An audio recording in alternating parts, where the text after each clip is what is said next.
been 1 week since the Hogs' disappointing loss in the NCAA tournament to Texas Tech after being up by 16 points. We stayed up till midnight to watch it, and I am just now, okay to do a podcast about it and just kind of air out the sadness and the frustration from it all. So here we are. We're back. It's been an exciting tournament, but it's taken us a little while to get to the point where we were ready to talk about tournament. Thanks to the Hogs. Oh, it was rough watching. It was one of those like gut wrenchers. Actually, physically, I think I was sick. I think I got nauseated. Felt like I was gonna throw up several times. That might be a little too much for a basketball game, but I really enjoyed this season. And the reason I really enjoyed is just seeing like the growth throughout the season. The team came together. It's really cool to see like people like show up in different roles, and I think at the end of the day we were able to kind of like see a hog team that we knew Cal could put together. That was what we were all hoping for.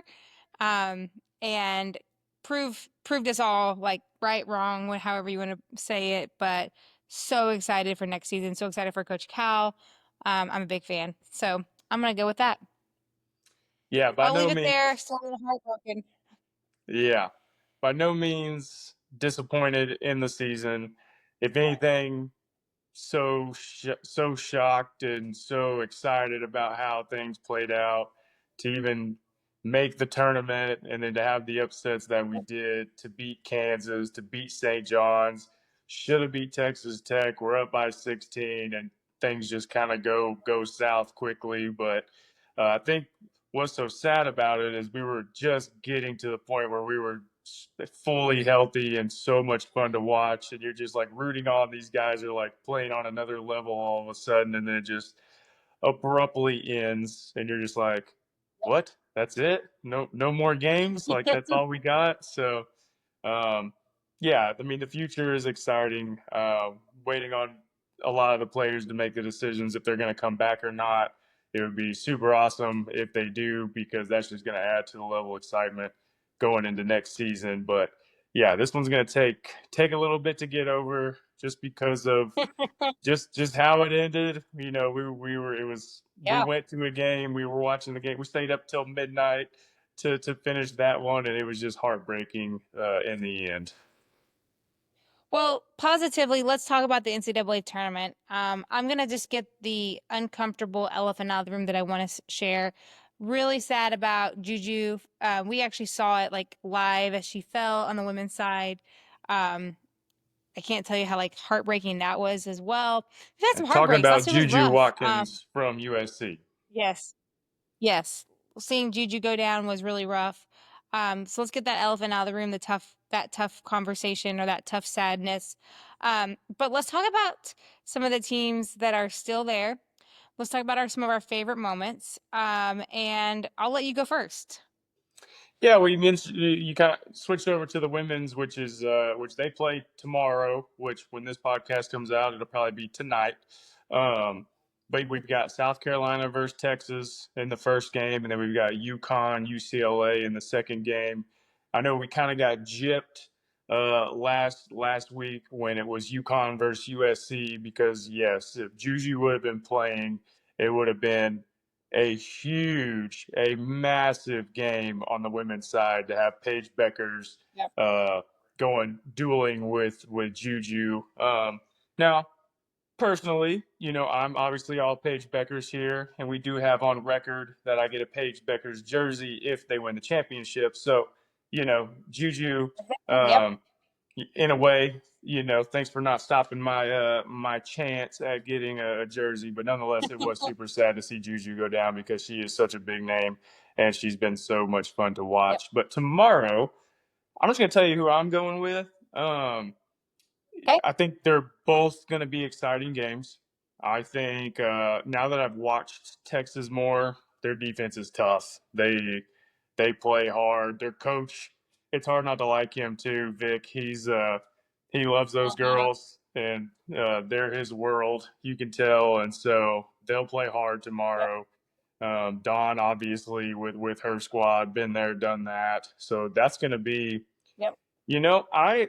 as much as I don't want Texas to win, I have a feeling they might be able to pull it off tomorrow. Okay. Okay. You're kind of like my Florida. Like I said, Florida was peaking. Everyone was like, "Oh, Florida." It's you're kind of like your Florida is your or my Florida is your Texas, is what you're saying. Yeah, we could say Fair. that, and Fair. and I think Yeah. obviously I'm rooting for UConn in Game Two versus UCLA. I know UCLA is good. It's their first time in the Final Four, which I was a little shocked Hmm. about. Um, I just think again, Paige Becker is going to go out on a high note, is what I predict. She scored what 40 a couple games ago. She put up 30 something again in this Yeah. last game, and so I just think she's going to have an incredible night, and they're going to end up in the championship. So I'm going to go Texas versus UConn when we get to the championship on Sunday. Okay. I love it. I think it's a good call out. I'm gonna go US or I'm gonna go South Carolina. I love a SEC matchup. I think Texas and South Carolina is a great matchup.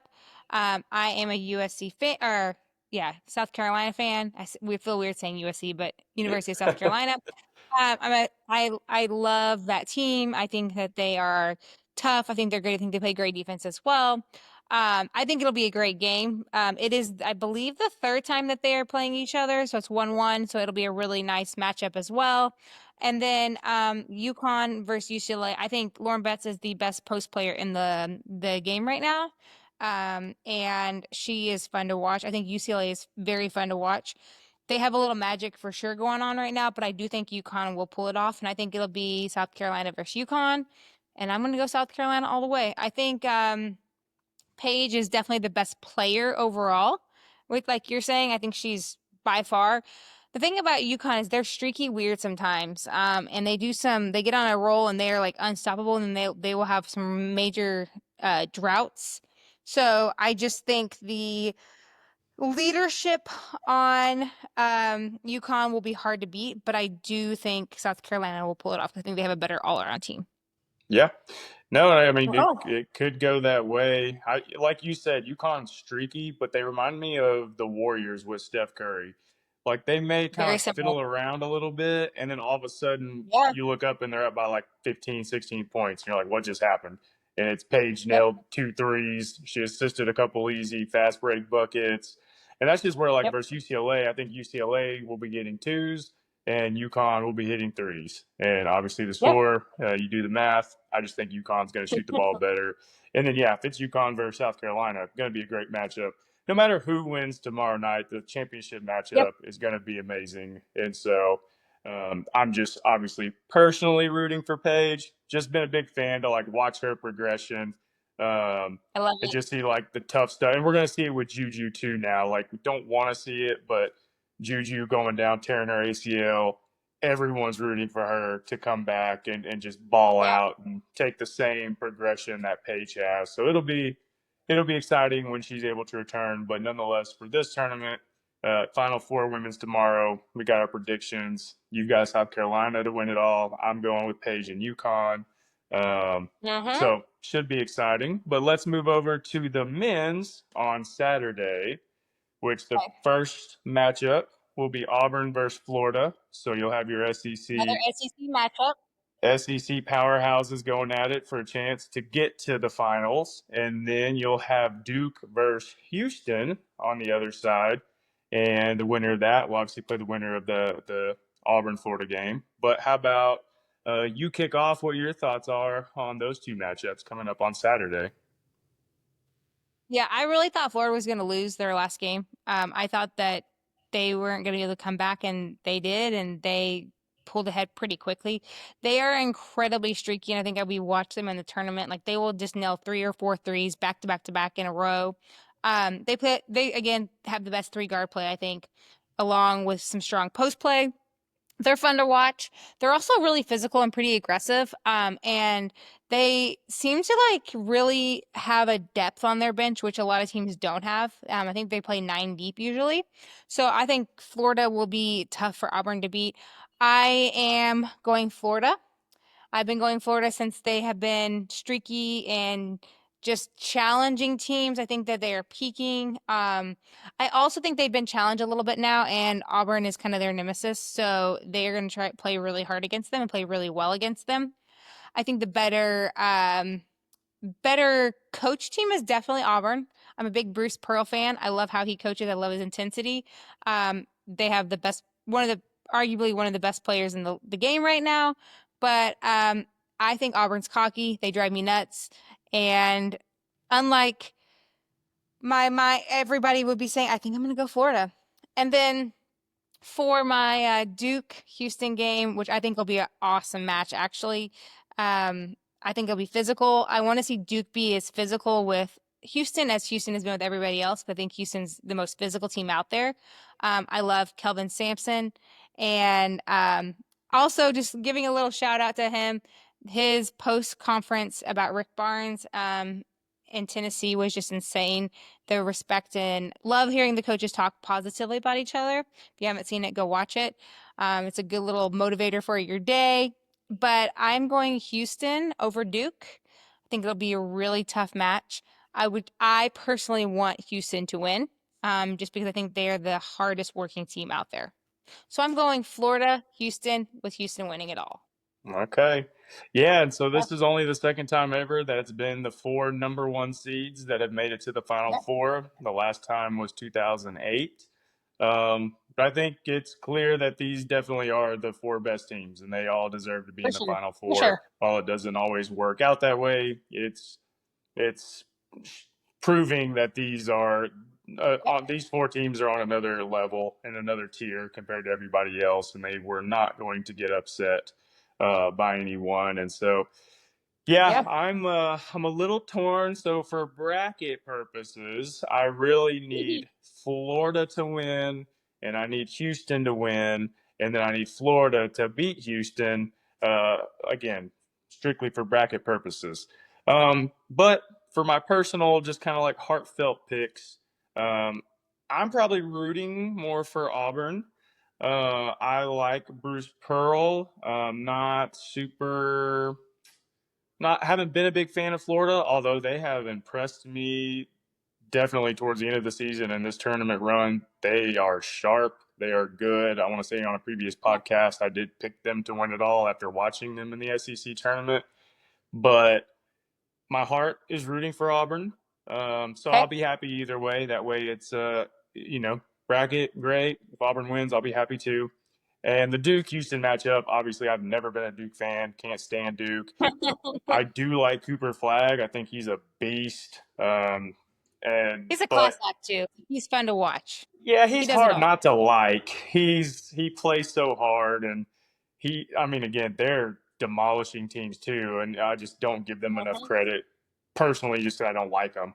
But I do like Cooper Flag, and I think the matchup on both sides are going to be incredible.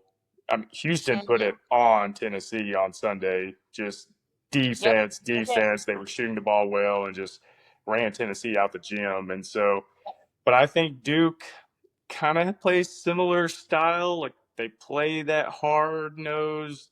They're not afraid to get down and Mhm. dirty. So I think that game, me personally, I'm probably looking more forward to the Duke Houston game just to see what Yep, that matchup ends up being like. But for sure. um, yeah, again, you have four teams. I think this is going to be. I think both games are going to be incredibly close. I would love to see some overtime games just to like Yep. keep the ball going and get some free basketball on Saturday. But and then obviously next Monday night will be the championship, and I'm gonna go. I'm gonna root for Auburn to make it. I'm rooting for Houston, and I'm with you. I'm rooting for Houston to win it all. I know a lot of people. There's some torn. I don't know why. There's some torn emotions when it comes to Kelvin Sampson as a coach. We both really like him, and I think people are Mhm. liking him more and more just from some of the interviews he's done during this Tough. tournament. Not everybody So likes yeah, so tough. I'm rooting for Houston overall. I think both games are going to be close. Again, for bracket purposes, I won't be mad if Florida beats Houston in the finals. I'll take that. Uh, Maybe some money I can win. I don't know. Yet to be determined. So Baby. yeah, maybe. So Yeah, it should be a fun weekend. I mean, we got ball Friday, Saturday, Sunday, Monday with the Final Four and the championship games, and then that'll wrap up the season. Yep. Feel like it flew by as usual. We're in Yeah, April, we so usually like we're so into college ball, and then like after college ball we kind of like get into, of course, we have the draft coming up. We then kind of start getting into the NBA because it's kind of like that time of year where it's like a little bit more entertaining for us. Playoff bids are coming around, so we'll really get into that. And then our other fun favorite is of course watching college baseball and college softball. So just a lot of fun like games coming up and things to watch. And um yeah, we're almost at the end of basketball season. It feels like crazy weird. We were just like starting the pod and we're like, oh my gosh, we're talking about basketball all the time. And now it's college basketball is almost over. So we're here. Okay, Team Shira. So I'm saying Houston and you're saying who? I'm gonna go Houston. I'm cheering for Houston. Okay. So we're on the same team for once. Okay, we're going Houston. I love it. And then I'm going for South Carolina, and you are going to be going for UConn for the women. So okay, we'll see Paige what happens. Beckers all day, every We'll have day. a I'm gonna be follow-up wearing pod, of that course. Paige Beckers Oh gosh, jersey when here I we get go it. again.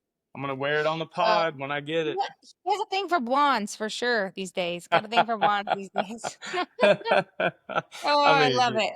obviously not No, lying, but no, on the other side being so busy, we got the sauna done today. You can tell it looked like I got out of the sauna. Sauna was nice and warm. If you are not sauning, I highly encourage you to try it out. It's one of my biggest health hacks right now. Chris, what is your biggest like health hack right now, or something that you're really proud of, or you want to share health wise right now? uh, for me, it's just being outside. Um, Yeah. a lot of the weather's been a lot nicer, and the trees and plants and flowers are all blooming, a lot more green showing up here in Nashville. We're been experiencing some storms the last couple of days. We've had tornado warnings keeping us up and weather alerts, but it's that time of year and the rain. But we're seeing a lot of the greenery start to show, which just always puts us in a better mood. And so, and even like last night, we talked about baseball. We went to the Arkansas Vanderbilt baseball game. You Yep. know, it was just being outside, doing things again, sitting on patios. Not it's Mhm. darker a little bit later, and so for me, yeah, it's been just getting outside, doing walks. I have Yep. a my Getting office. outside. Yeah, office Yeah. is next to the patio, so just going and sitting outside, getting fresh air during the day, just being outside for me. Getting sunshine. Yeah, I think one of the cool health hacks we recently have gotten, I've always wanted one, I just never really buckled down and buy was a weighted vest. So I've been doing a lot of our walks in a weighted vest. If you want to crush yourself with a weighted vest. It will get you in all the right ways. But it's definitely something that helps build endurance, helps build strength. Is also just something that I've been doing just to keep my blood sugar down. And my other favorite little hack right now is get a wooden box, plyometric box, and do box step ups. I've been doing like just sometimes when I have downtime, doing 100 box step ups. A great way to get your heart rate up. A great like 5, 6, 7 minutes of work, drops your blood sugar really well, get your cardio in, but also builds strength and endurance as well. So, this little health hack that I've been like really loving. My last one, of course, is being outside, but like making yourself like scheduling in time to take walks.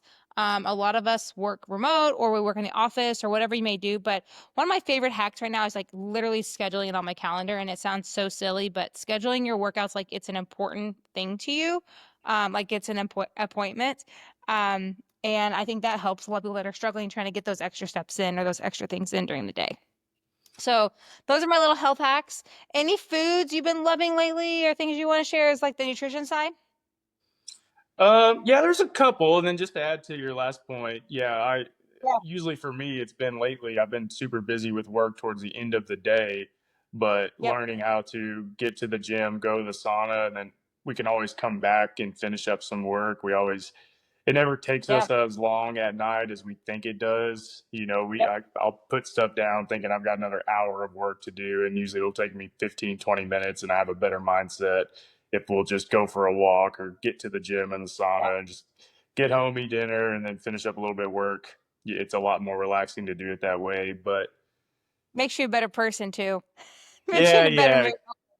gets you. I'm definitely one to admit I'll get a little. It's not stressed. I just get in a mode where it's I just want to get things done. I've always been like that, to where it's just okay. I want to check everything off the box before I chill. And so sometimes it's just trying to make yourself take a pause, and you'll do better at the stuff you need to do if you do take a little bit of a pause. But Love that. food wise, um, I don't know. We've been so consistent on just what we Yeah. eat. Like same Yep. breakfast, same lunch, same dinner, and it's good. I would say we're eating a lot more steak recently, which Yeah. has been fantastic. You specifically have been making some bomb steaks in the cast iron skillet. I will say my specialty has been the chicken thighs on the Blackstone. Of course, usually you're the one seasoning them, so I'll give you 50-50 credit on that. But the chicken thighs and the steak seem to be a staple meal for dinners most nights of the week. And yeah, the steaks have probably been the killer the last few weeks. Yeah, I was gonna kind of bring in like the kind of goal for me. A lot of people have been asking. We've had people like, "What do you eat for breakfast?" And like, what is your? I get a lot of questions like, "How much protein?" Of course, I am very low carb because I am a diabetic, and even tonight, I think I had maybe like 8 carbs, and I went through skyrocketed through the roof tonight. So learning like We how to couldn't do balance. the podcast until you got some treadmill time in. Well, there's nothing worse than feeling like being on a diabetic high. Let's just say that. But bringing in the positive here, I really have been focused on the same breakfast. And I personally love, some people love overnight oats. I love oatmeal. I love oats. Don't get me wrong, but they do really spike your blood sugar. And there's a lot of evidence in that. So I've really steered away from that the last year. So even before being a diabetic, just knowing how it made me feel, had a little crash. But we do 2 to 3 eggs for me every day. Chris does 4 eggs in the morning. We add, of course, grass-fed butter in with our eggs, and then we add microgreens in. If you have never had microgreens and you're finding a way to get greens in, or you're just wanting a little bit more, that's a great way. And I absolutely love microgreens. You can grow them yourself. You can get them usually like at the grocery store.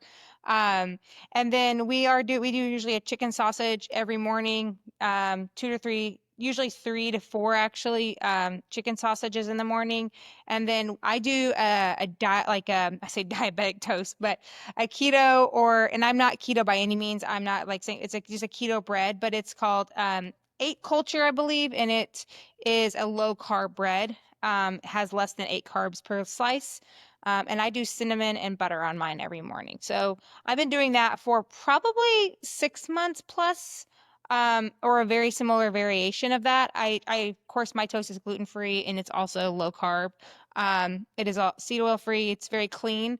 And it is not the best tasting, I'll be honest, but a little bit of butter and cinnamon really does bring it in, and that's how I get a lot of my carbs, in the morning. I am a huge proponent of eating breakfast. If you want your metabolism to keep going throughout the day, and if you want to stay consistent with your weight throughout your life, breakfast is like the way to go. Some people believe in intermittent fasting and things work for different people, of course. I'm not telling you what is great and what's not. I'm just telling you what works for us, as far as like maintaining weight and also having energy to get throughout the day.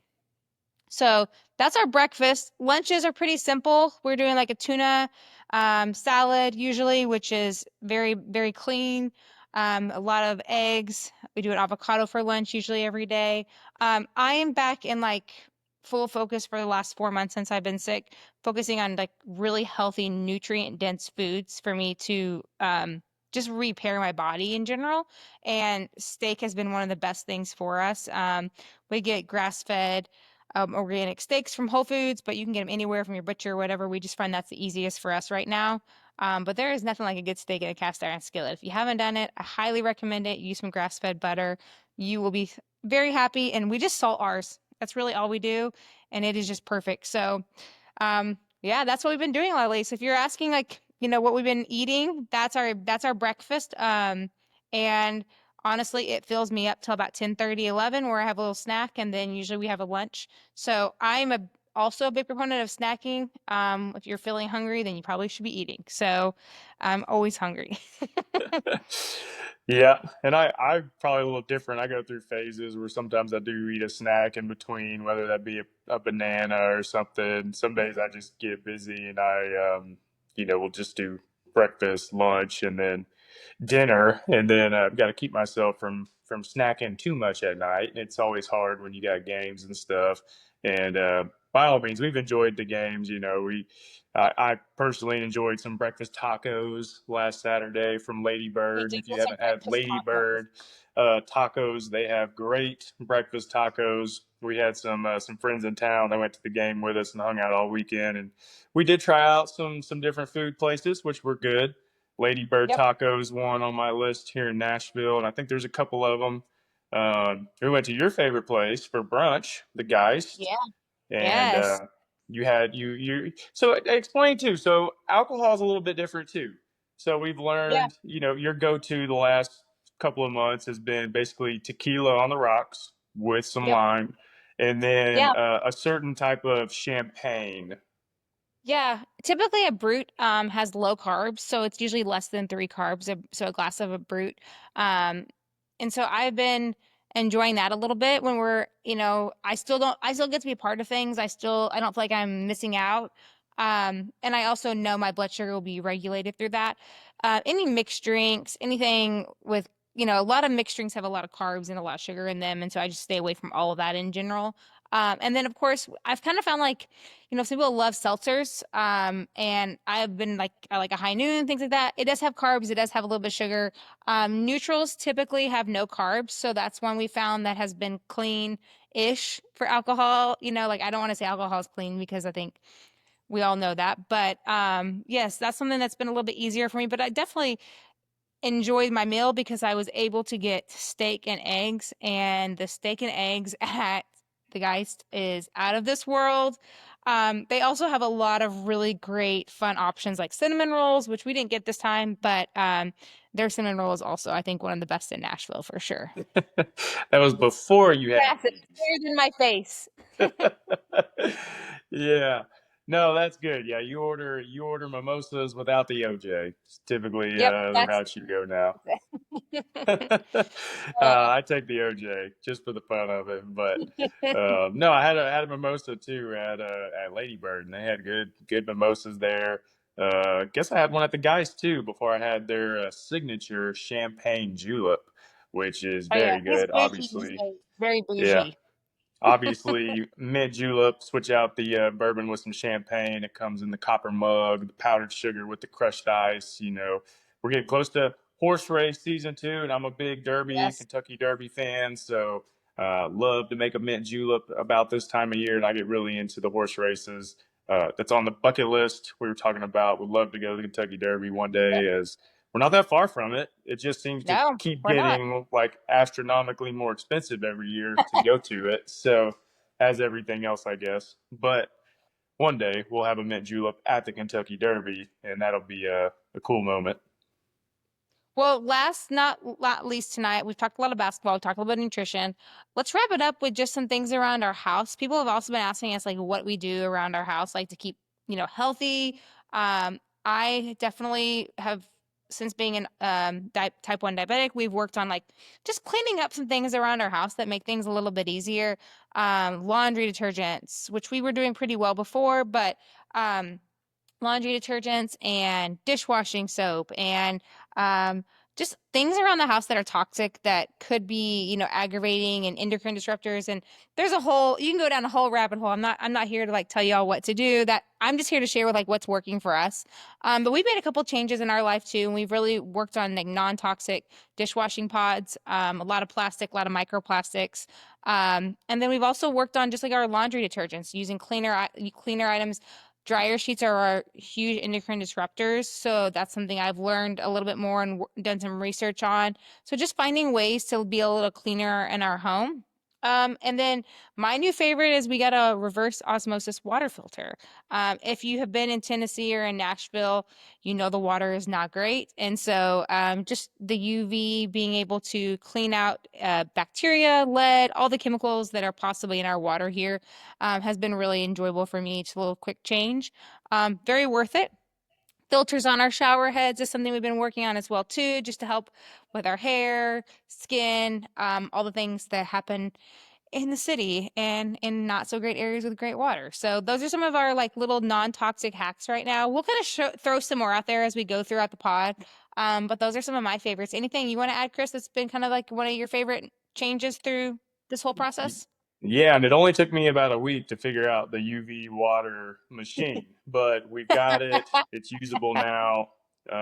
It's not that hard, but the instructions a little confusing, but we figured it out. And I know too, you got rid of a lot of our plastic bowls. You switched those Yes. out. The strainers, you switched out all those plastics for a metal. I know our cast iron skillets we use religiously now instead of the Teflon pans we may have had before. So, yeah, Sharon's doing a good job. I'm obviously for me, I'm having to get used to some of this.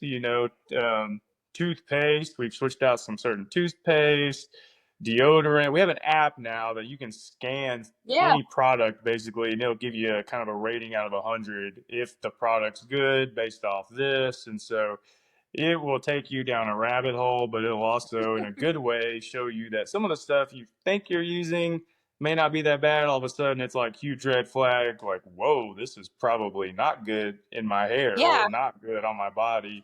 And so, Yep. what still, it's kind of like food. You're constantly learning what's better for you, what's not so good for you. So, over the last, yeah, probably month, it's been a lot of new things that we've learned and started to Yep. transition just to be better and healthier and try to be not set ourselves up for bad things down the road, cancer, there's so much stuff that causes cancer. You're doing our best to try and eliminate that stuff. Yeah. So a lot of things autoimmune also related in this too, trying to like just do a little bit better. And I've always been a hippie. Chris has said I've always been a hippie. I've always done a lot of these things, but I've just kind of like amped it up, double checked myself. We sometimes it just convenience can be the easier thing to do. Um, but I will share a couple apps that I really love right now. If you are like me and you're like, I want to learn, I want to get better at this, and again, I'm not a pro or expert or anything. These are choices I'm making and that we're making together that we know will help us, but we're not telling you to do anything by any means. But I'll share the Yuka app. YUKA is really awesome. You can scan products, food, everything from your deodorant to your body wash to your bar soap to your perfumes to your makeups. I've made all those non-toxic clean changes. The big one I think is being an athlete my entire life, and I wear a lot of deodorant, and I was wearing a deodorant with aluminum, wasn't even paying attention to it. As a big red flag to me, something I don't want in my body. And then the other one that I love is a food app, and it actually is. You've probably heard of this guy, but it's Bobby Approved is what it's called, is the app, and you can go on there and scan items whether you're at Costco or Whole Foods or Target or Aldi's or wherever you're at, and it'll sell like if it's approved or not. The great thing about these apps, which are awesome, is it shows you why it's not approved, and then it shows you alternatives a lot of times. And so I need the why before I say no to something or say yes to something. So both of these apps have those. So I just highly recommend them if you're trying to do a little bit better in your life. And I feel like we're in that stage right now where our country is seeing that there are a lot of really unhealthy things that have been going on for a long time. A lot of us have been feeling it, but now it's a lot of it's being more like, publicly exposed a little bit. And I think it's just really cool to have the knowledge so that you can make educated decisions for yourself and for your family. And I think that's what's really important. So, of course, we do our best. We're not perfect, but we have made a lot of changes. Again, like I've changed all my makeup to non-toxic makeup, anything that I put on my skin, body washes, lotions, soaps, you name it. We're getting there. So it's a lot of work, but it's something that I'm passionate about. And again, if you have any understanding of endocrine disruptors, which we'll probably talk about more in the future, it's just a good way to start living a little bit more of a non-toxic life. It's inevitable. It's everywhere, but we're doing the best of things that we can control in ourselves. Yeah, the products, the body wash, shampoo, and deodorant, pretty easy for me. We basically switched over to Native, which is awesome. I mean, they have awesome scents. They're clean Well, one of the things products. we want to talk about too is like fragrances, Chris, and like that's one of the things like we've had to like really check in on is fragrances. So just being like mindful of that too. Chris is a fragrance guy. He really likes a fragrance, so it's not always the best for you, but I do think that like at the end of the day, that's something. Just check what you're putting into your body and check what you have. You're right. Healthy is better than fragrance. But don't smell. I'm not telling you to smell, No. but yeah, no. But I'm a big fan of the native products. The deodorant was the recommendation because the other one that I was using was really bad, and it actually recommended the native, which I already used the shampoo and body wash there. So I was like, oh, cool, easy transition. And now I smell like coconut. Like I'm at the beach, and it's great. So Well, no, I think the products like it's again too like it's hard to find everything completely clean. Things are constantly changing. Companies are getting bought out by other companies that are, have ulterior motives. But just do your best doing your research and at the end of the day, like it's hard to do, but it is definitely worth it and just do the best you can. So yep. No, absolutely. Well, I think that kind of wraps up this episode. I know it's taken us a couple of weeks. We had a lot going on. You had March Madness, which is one of our favorite times of the year. We have friends in town. Work's been busy. Just a lot of stuff goes storms. So there's just a lot of stuff that's been going on, and we were like, we got to get another podcast going, especially before the Final Four, just because we talked so much about it. And so. No, I'd say that kind of wraps up these last couple of weeks, and looking forward to the weekend. We'll the yeah. next podcast. We'll see who was right in the Final Four and the championship predictions, Yep. and we'll continue. Obviously, more sports. We'll transition into some different ones, and um, yeah, we're getting to the. I posted an Instagram post today. Is it football season yet? Because I'm already like when the Hog basketball team loses, it's just obviously I have fun with baseball season, but then in my mind I'm like, okay, spring football's here. All right, we're gonna be getting through summer, and it'll be my favorite time of the year. But no, I think this was good. We'll have some more stuff to talk about, but I say let's enjoy this Final Four weekend and see what happens. Awesome. Have a good week, everybody.